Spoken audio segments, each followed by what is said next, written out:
कि देश पड़ा हो संकट में जब दुश्मन लगे मचलने तो, गुंडे चोर माफिया अपना चोला लगे बदलने तो, जब रिश्तों का खूनी सूरज पश्चिम लगे निकलने तो, ईद दिवाली होली में जब गोली लगती चलने तो। क्या बात है। एक जगह एगो हारमोनियम बजावे वाला हारमोनियम मास्टर बेचारा अपन ले आके फोल्डिंग हारमोनियम कहीं किनारे रख दे रहे। भंडारी अपन पूरा जितना ही कुल डबला डुली जितना कलछुल पलटा बा उ ले किनारे को रख दे रहे। भंडरिया जो बा जाके हारमोनियम पूरा पलछी मार के बैठा रहे। हारमोनियम मास्टर आयल तक पकड़स खालो करे सरस्वती जी पा के तेला देके बैठा बड़े तो कहता कैसा सरस्वती बट सरस्वती फरसती जी तो कहता अरे हमारी सरस्वती जी को कहते सरस्वती फरसती जी झगड़ा लगल 12 पिटाई होके।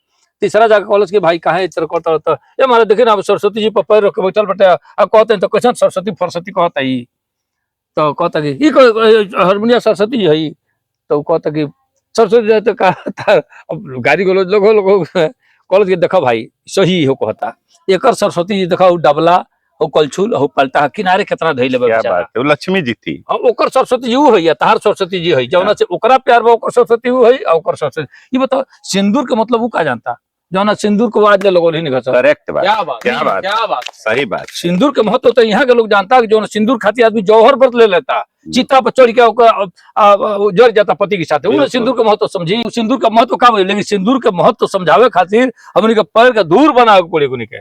अच्छा भैया ए में हमनी के सुने में आइल कि तुर्की एगो देश बा तुर्की बड़ा हाँ, तुर्की ओकर डरोना उतर दिया। हाँ। भारत के लोग ढेपा चला के जो मार दिया जला होंगे मार देत रहलो।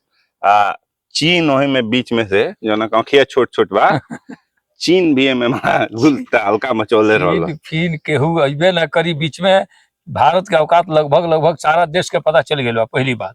दूसरी बात जब मुस्लिम राष्ट्र ही एकरा के खुद निकट समर्थन करो चाहे सऊदी से देखी चाहे तमाम ऐसा चाहे उत्तर कोरिया से देखी तमाम ऐसा देश भाई का नाव कैसे रखल जा जो पक्ष में खड़ा होकर तैयार नहीं खन। ये तो एकदम समझ ली कि पूरा दुनिया ही मान चुकल बा कि बस आतंकवाद निकल बा। ये पाक ना बल्कि आतंकवाद के गढ़ हवे समझ ली ना पाक है ना पाक हवे पाक ना पाक हवे समझ ली इस पाक को पाक में डुबा देना है।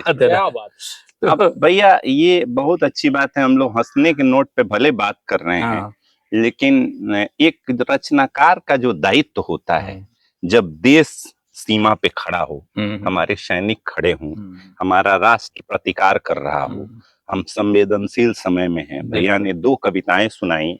मैंने भी कभी कहा था शिव की कलम कह रही है कि सीमा पर लगा दो तिरंगे के रंगों से मुझको रंगा दो मैं भी चलूंगी अब देश के ही नाम बस बंदूक की बहन हूँ करना एक।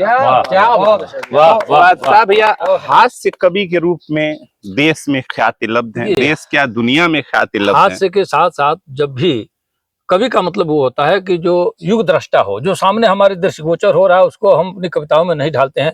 तो कविता केवल हंसने हंसाने की चीज नहीं। हमने कहा भी है कि सिर्फ हंसना हंसाना ही मकसद नहीं काव्य का स्वाद सबको चखाते हैं हम मन वचन कर्म से लोकहित के लिए प्रीत के गीत गंगा बहा जिसमें लोकहित हो वो मैं करने के लिए तैयार हूँ। और एक कविता में हमने कहा था जिसमें शायद आपने सुना भी है कि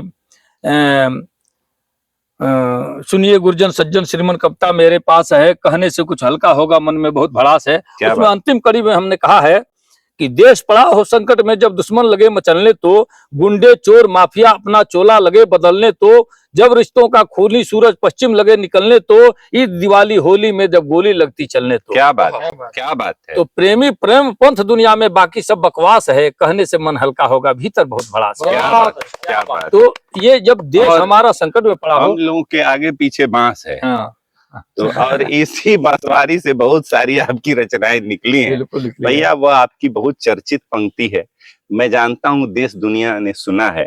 4 लाइन वो बस कह दीजिए कविता का जो पहला हिस्सा है बांसवारी वाला और